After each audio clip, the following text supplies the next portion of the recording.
10월 첫 주일을 맞이해서 오늘도 여기서 예배드리게 하신 하나님께 감사를 드립니다. 뭔가에 매이지 않는 자유함은 참 좋고 우리 마음을 평안하게 하죠. 매여 있다가 그 매여 있는 게 이제 풀어지면 훨씬 더 평안한 그런 삶을 우리가 느끼게 됩니다. 지방마다 다르시긴 하겠지만 이번 추석은 또 코로나 재난 때문에 여성들의 경우 명절 때마다 하시던 일을 이번 추석 때는 아마 벗어나신 분들도 계시겠고 그렇지 않은 분들도 계실 거예요.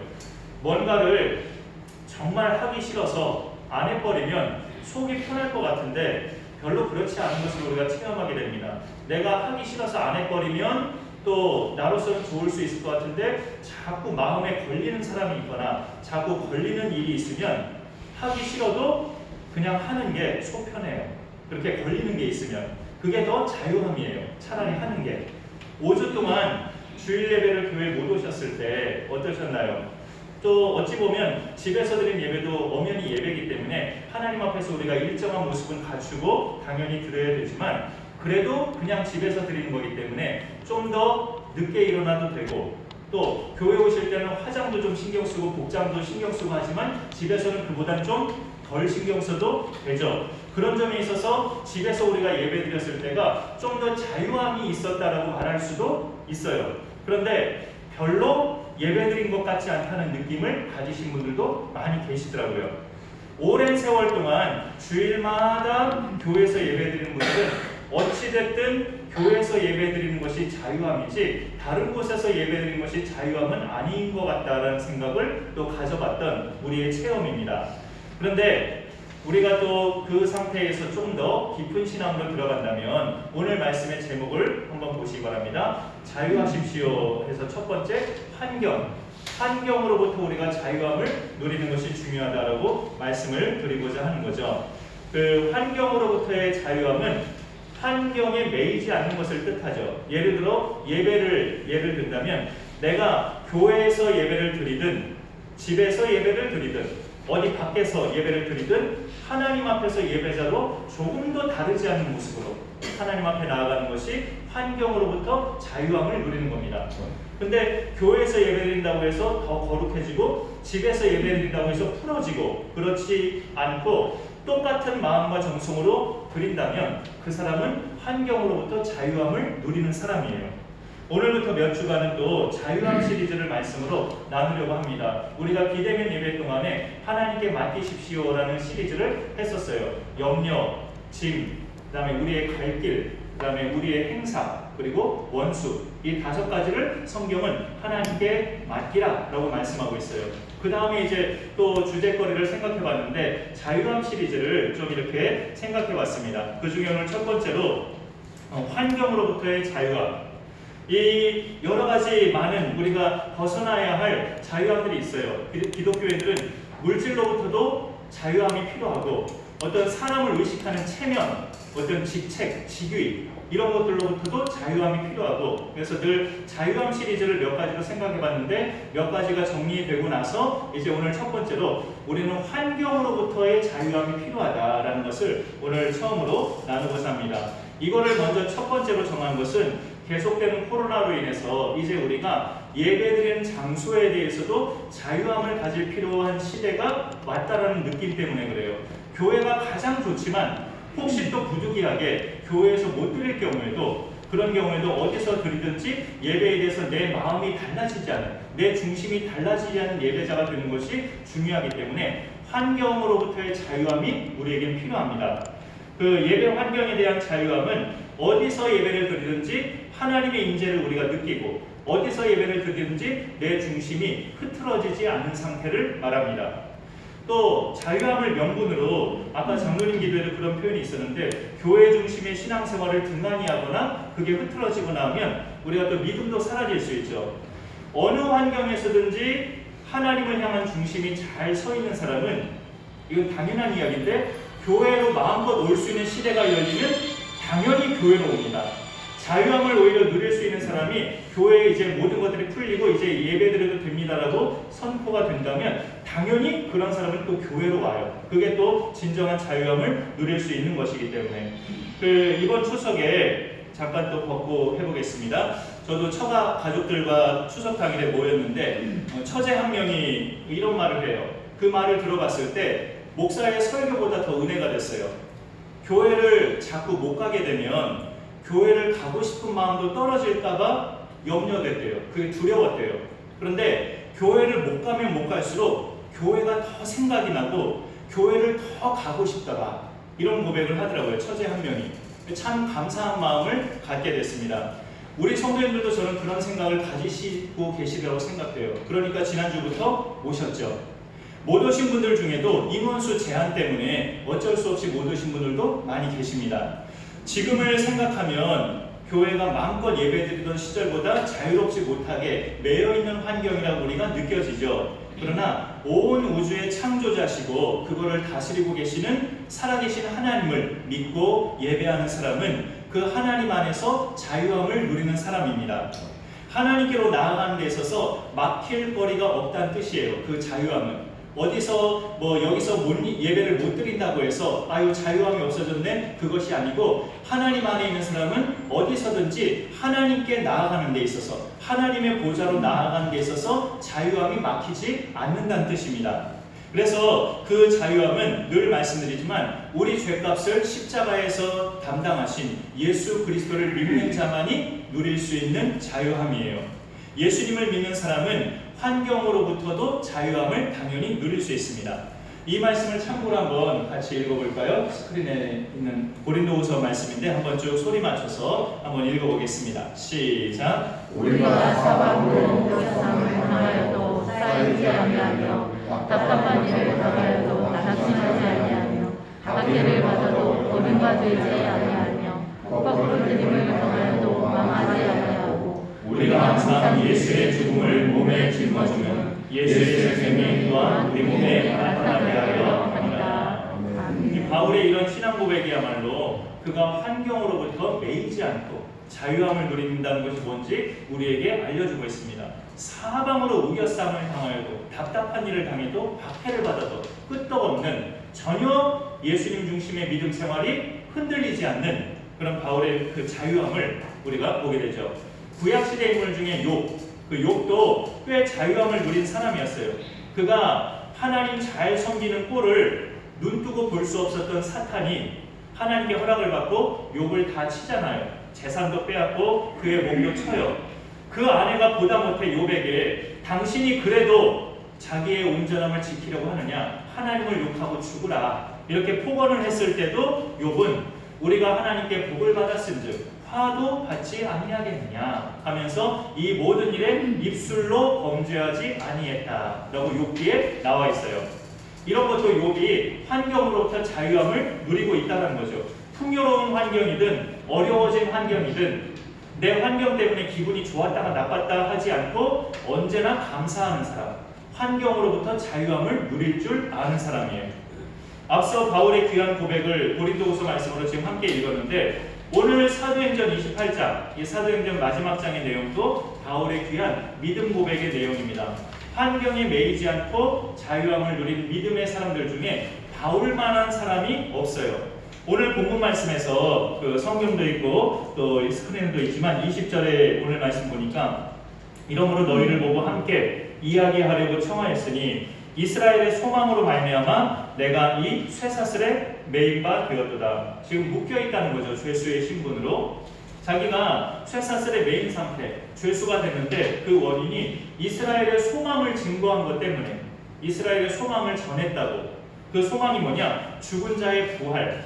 죽은 자의 부활 중에서 핵심이 뭐냐? 예수 그리스도가 죽은 자 가운데서 다시 살아나셨다라는 이 복음이죠. 바울은 자신이 예수님이 죽은 자 가운데서 다시 살아나심을 증거했다는 그 일 때문에 자기가 죄수의 몸이 되었고 쇠사슬의 매인 자가 되었다고 말을 하고 있어요. 그런데 그렇게 매인 몸이 되었어도 그는 환경에 제약받지를 않습니다. 죄수의 신분에서도 그가 한 일은 오늘 23절까지 읽었죠. 거기 23절에 그들이 날짜를 정하고 그가 유숙하는 집에, 바울이 유숙하는 집에 많이 오니 바울이 아침부터 저녁까지 강론하여 하나님의 나라를 증언하고 모세율법과 선지자의 말을 가지고 예수에 대하여 권하더라. 그렇게 죄수의 신분에서도 그가 유숙하는 집에 있는 동안에 그 집을 개방하고 많은 사람들을 오라고 하고 오는 사람에게 아침부터 저녁까지 예수님의 복음만, 하나님의 나라만 증언하는 이 바울의 모습을 우리가 볼 때 환경에 제약받지 않는 그의 신앙생활을 읽어볼 수 있어요. 바울의 서신 중에 옥중 서신이 있죠. 감옥에서 쓴 에베소서, 빌립보서, 골로새서, 빌레몬서, 이 네 가지 서신이 옥중 서신인데 신약 성경에서 이 분량이 얼마 안 되지만 이 네 가지 서신은 우리 신앙생활에 대단히 중요한 그런 주제들을 다루는 성경에서 빠질 수 없는 성경이에요. 그 네 가지 서신이. 하나 예를 들어 에베소서를 든다면 에베소서를 읽으면 우리가 뭘 알 수 있냐면 우리가 예수 믿은 것은 내가 기독교를 선택해서 믿게 된 것이 아니라 하나님이 나를 택하셔서 믿게 됐다는 것을 에베소서를 읽어볼 때 알 수 있죠. 그리고 그 택하심의 때는 창세전이라는 것도 에베소서를 읽으면 알 수가 있어요. 그래서 우리가 구원의 확신을 갖는 것은 내 믿음이 훌륭해서 내가 구원의 확신을 갖는 게 아니라 하나님이 창세전에 나를 택하셨다는 에베소서 말씀을 보면서 구원의 확신을 갖는 거예요. 그런데 내가 창세전에 하나님의 택하심을 받은 사람인지 안 받은 사람인지는 어떻게 구별해야 알 수 있을까요? 그 로마서 말씀에 보면 내가 내 입으로 예수님을 나의 주님이라고 시인하고 또 내 마음에 예수님을 죽은 자 가운데서 살아나신 것을 내 마음에 믿으면 그는 구원받은 사람이다. 로마서에서 말씀합니다. 여러분이 여러분의 입에서 예수님을 주님이라고 말하는 것이 부끄럽지 않고 자연스럽게 고백이 되고 또 여러분 마음에 예수님이 내 죄 때문에 죽었다가 다시 사신 나의 구세주라는 게 믿어지시면 구원받았다는 거죠. 로마서에서 그렇게 말씀하고 있죠. 그것을 내가 믿으면 나는 구원받은 거예요. 그리고 내가 구원받은 사람이라는 것을 또 증명하는 것은 그 같은 에베소서 안에서도 볼 수 있어요. 이건 우리가 어찌 보면 자신 없다고 생각되는 분들도 계실지 모르겠는데 창세부터 택함 받은 사람들은 예수님을 만나고 나서는 옛사람을 벗고 새 사람을 입어요. 그게 구원받은 증거입니다. 예수님 알기 전에 행하던 죄들을 하나하나 끊어내요. 아, 이건 아니구나. 이건 내가 예수 믿는 사람으로서 이렇게 사는 건 아니구나 라고 알면서 믿기 전에 행하던 모든 죄들을 하나씩 끊어냅니다. 그게 이제 내가 구원받은 증거죠. 빛의 자녀답게 살아가요. 빛의 자녀답게 사는 것 중에 제일 기본은 에베소서 보면 나와 있는데 내 가족들을 사랑하는 겁니다. 빛의 자녀답게 사는 것 중에 가장 기본이 거짓말 안 하고 남에게 해를 끼치지 않고 다 좋은데 에베소서 말씀을 6장까지 자세하게 읽어보면 빛의 자녀답게 사는 가장 우선적인 것은 내 가족에게 잘하는 거예요. 아내 잘 사랑하고 남편에게 잘 복종하고 자녀를 노엽게 하지 않고 부모님을 공경하고 형제간에 우애하고 종이 상전을 상전이 종을 서로 섬기고 이 모든 인간관계에서 상대방을 함부로 대하지 않고 주님 섬기듯이 섬기는 자는 하나님의 택하심을 받았다는 증거입니다. 이 사실을 알려주는 책이 에베소서인데 바울은 이 에베소서를 감옥에서 기록을 해요. 감옥에서 쓴 책이에요. 하나님 말씀을 옥중에서 만들어내요. 환경에 매이지 않는 그의 자유함을 우리가 볼 수 있죠. 그가 옥중에서 쓴 서신에 빌립보서 하나만 조금 더 든다면 빌립보서는 기뻐하라, 주 안에서 기뻐하라, 내가 다시 말하노니 항상 기뻐하라, 기쁨을 유독 강조하고 있어요. 빌립보서는 우리 믿음 생활에 반드시 필요한 그 겸손과 너희 안에 이 마음을 품으라 예수의 마음이냐고 예수님의 그 겸손과 그 다음에 항상 기뻐하라 생기와 활력을 불어넣어주는 귀한 서신이 빌립보서예요. 그래서 그 빌립보서도 바울이 어디에서 기록했습니까? 감옥에서 환경에 매이지 않는 그의 자유함을 볼 수 있어요. 오늘 사도행전 말씀도 앞서 말씀드린 것처럼 바울이 예수님의 부활을 전한 것 때문에 다른 죄목도 아니고 예수님이 죽은 자 가운데서 살아나셨다는 그게 죄목이에요. 그거 전한 것 때문에 유대인들한테 완전히 찍혀서 그 유대인들 중에 40명은 바울을 처형하기 전에는 우리가 먹지도 않고 마시지도 않겠다. 빨리 죽여라 하면서 단단히 벼르고 있어요. 그런 중에도 바울은 자기가 불의를 행한 일이 없다는 것을 내가 로마 황제 가이사를 만나러 가야겠다 하면서 자기 스스로 가이사에게 상소해서 그래서 로마까지 가게 됐어요. 사도행전 마지막 장에 자기가 그렇게 말을 해버려가지고 내가 가이사 앞에 가서 내가 죄 없음을 그 가이사 황제 앞에서 내가 말을 하겠다 하면서 그가 로마까지 가게 됐는데 로마까지 가게 된 것 자체가 하나님의 인도하심이죠. 왜? 예수님이 승천하셨을 때 너희에게 성령이 임하시면 권능을 받고 예루살렘과 온 유대와 사마리아와 땅끝까지 내 증인이 될 것이라고 예수님 말씀하셨는데 그것이 바울은 로마, 스페인 정도까지 가는 것이 땅끝이었죠. 그래서 그 부분에 있어서 사도행전 1장 8절 말씀을 하나님은 바울을 통해서 이루시고자 그를 로마까지 가게 하시는 거예요. 그래서 오늘 마지막 장은 일단 로마의 당도를 한 것인데 유대인들 중에 또 바울 입장에서 감사한 것은 로마에서 살고 있는 유대인들이 있었어요. 흩어져서 이제 산 유대인들 중에 본토에 살고 있는 유대 땅 유대인들이나 소아시아, 터키 지역에 살고 있는 유대인들은 바울의 그야말로 대적자였는데 바울을 죽이려는 대적자였지만 로마에 살고 있는 유대인들은 별로 그렇지 않았어요. 바울에 대해서 대적하는 입장이 아니었고 오늘 21절에 보면 그 로마에 살고 있는 유대인들이 바울에게 하는 말이 있어요. 우리가 유대에서 네게 대한 편지를 받은 일도 없고 형제 중에 누가 와서 너에게 대하여 좋지 못한 것을 전하든지 이야기한 일도 없다. 너에게 대해서 어떤 나쁜 소식을 우리는 들은 바가 없다. 그런데 이거는 정말 많이 들었다. 네가 전하는 사상 그 파에 대해서는 어디서든지 네가 반대를 받는다는 것을 우리는 들었다. 네가 전하는 내용이 도대체 뭐냐? 네가 전하는 내용이 뭐길래 그렇게 사람들이 너의 전하는 내용마다 반대를 하느냐? 우리는 그게 궁금하다라고 말하는 거죠. 그럴 때 바울이 그 기회를 놓칠까요? 네가 전하는 교가 뭐냐? 네가 전하는 내용이 뭐길래 가는 곳곳마다 유대인들이 너를 그렇게 반대하느냐? 우리는 그게 궁금하다. 우리한테 좀 들려줘라 했을 때 바울이 그 기회를 놓치겠느냐고요. 그래, 내가 전하는 교는 바로 예수교인데 그 예수가 우리 죄 때문에 죽었다가 십자가에 달려 죽었다가 3일 만에 죽은 자 가운데서 부활하셨다는 그 사상이다. 그걸 전하는 건데 그걸 믿으면 누구든지 구원을 받는다 하면서 그들에게도 예수의 복음을 전하는 거죠. 정말 날개 뻗은 새가 펄펄 나는 것처럼 아주 자신은 그 기회가 주어질 때마다 최대한 활용을 하는 바울이에요. 아침부터 저녁까지 그가 유숙하는 집에서 오는 손님들마다 다 받아들이고 하나님 나라를 강론하고 구약성경 전체가 예수님을 증언하고 있다고 가르치고 그 예수님을 믿으라고 권하고 죄수의 몸인데 죄수의 신분인데 아직 가이사 앞에 서지도 않았고 어떻게 그 판결이 날지 아직 그 선언이 되지도 않은 그런 죄수의 신분에서 기회에 닿는 대로 만나는 사람마다 예수님의 복음을 전하는 바울, 그를 뭐라고 말할 수 있을까요? 환경에 매이지 않는 사람이라고 말할 수 있죠. 여기서 우리가 바울을 보면서 느낄 수 있는 것은 뭐냐면 똑같이 예수 믿어도 어떤 사람이 환경으로부터 자유함을 누리는 사람이냐? 예수에 살고 예수에 죽는 사람. 예수에 살고 예수에 죽는 사람은 어떤 환경에서든지 매이지 않는 사람이에요. 바울을 보면 알 수 있죠. 살아도 주를 위해 살고 죽어도 주를 위해 죽는, 사나 죽으나 나는 주의 것이로다. 그런 고백을 하는 사람만이 그 어떤 환경에도 매이지 않고 자신의 본분을 다하고 예수님을 전하고 하나님을 예배하고 그렇게 믿음으로 살아갑니다.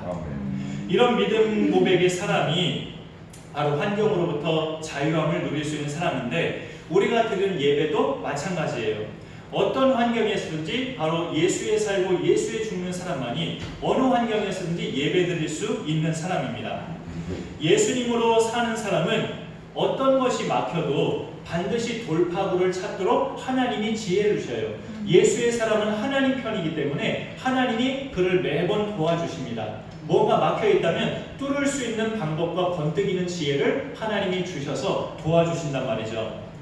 우리가 혹시 아직 두려워서 내 목소리를 마음껏 정말 소리를 높여서 하나님을 찬양하지 못하거나 마음껏 기도하지 못한다면 그런 분들 중에 차가 있으시면 차 안에서는 되더라고요. 차창 다 닫고 이렇게 차 안에서는 얼마든지 내가 소리 지를 수 있고 얼마든지 육성으로 마음껏 소리 높여서 찬양하고 싶으면 할 수 있어요. 밖으로 소리가 새나가지 않아요. 차창을 닫으면. 더우시면 에어컨 켜시면 되고.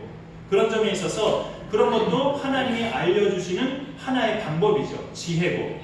차 안에서는 얼마든지 부르짖고 기도할 수 있고 찬양할 수 있구나 라고 우리가 방법을 알았으면 그것도 우리가 활용해봐도 좋죠. 나중에 혹시 또 우리가 비대면 예배 기간이 만약에 돌아오면 집에서 드리기가 혹시 이웃집에 찬송 소리가 새나갈까봐 난 두렵다. 사실 그것도 자유함을 못 누리는 건데, 그런데 우리 연약함이 그렇다면 어쩔 수 없잖아요. 그런 연약함이 있다면 차 안에서 드리세요. 가족들하고 오늘은 우리 차 안에서 드려봅시다 하면서 가족들 데리고 차 안에서 드리면 얼마든지 차에서는 찬송할 수 있고 합심기도도 할 수 있고 할 수 있어요. 그런 것을 우리가 하나님이 주신 지혜대로, 예수 믿는 사람은 하나님 편이기 때문에 하나님이 매번 도와주시고 지혜의 문을 열어주십니다. 쇠사슬에 매인 죄수의 몸이 되었을 때 이 바울이 평소에는 잘 만나지 못했던 높은 사람들을 계속 만나게 돼요. 죄수가 되고 나서 군대의 백부장, 천부장, 또 총독 베스도, 벨릭스, 아그리빠 왕, 그리고 마침내 로마 황제 가이사까지. 보통 높은 사람 앞에 선다는 것은 어떤 사람들이 높은 사람 앞에 서나요? 국가에 어떤 큰 기여를 했거나 아니면 뭔가 큰 선행을 해서 그 국가의 지도자한테 훈장을 받거나 칭찬받을 일이 있을 때 높은 사람 앞에 서게 되죠. 바울은 죄수가 돼서 높은 사람 앞에 서게 됐어요. 사실 정말 좋은 일 중에 예수님 전하는 일보다 더 좋은 일이 어디 있어요? 사람들 멸망하지 않고 천국 가라고 전하는 것이 예수님 전하는 건데, 그거 예수님 전하는 것 때문에 바울은 죄수가 됐고 죄수의 몸으로 높은 사람들 앞에 계속 서게 돼요. 그 높은 사람들을 만날 때마다 바울이 그냥 지나쳤느냐 말이죠. 백부장 만날 때 천부장, 또 총독, 그 다음에 아그리빠 왕, 그 다음에 가이사 앞에 서기까지 그 높은 사람들 만날 때마다 바울이 그냥 지나쳤느냐? 그들을 만날 때마다 또 예수님을 증거했죠. 높은 사람 만날 때는 달랑 높은 사람 그 한 사람만 그 자리에 있나요? 그 사람하고 바울 단 둘만 그 있나요? 높은 사람 주변에는 신하들이 또 옆에 많이 있죠. 그 많은 신하들이 듣는 앞에서 바울은 그 높은 사람을 향해서도 예수님은 죽은 자 가운데 부활하신 당신의 구세주다 라고 전하니까 옆에 사람들도 다 듣게 되죠. 다.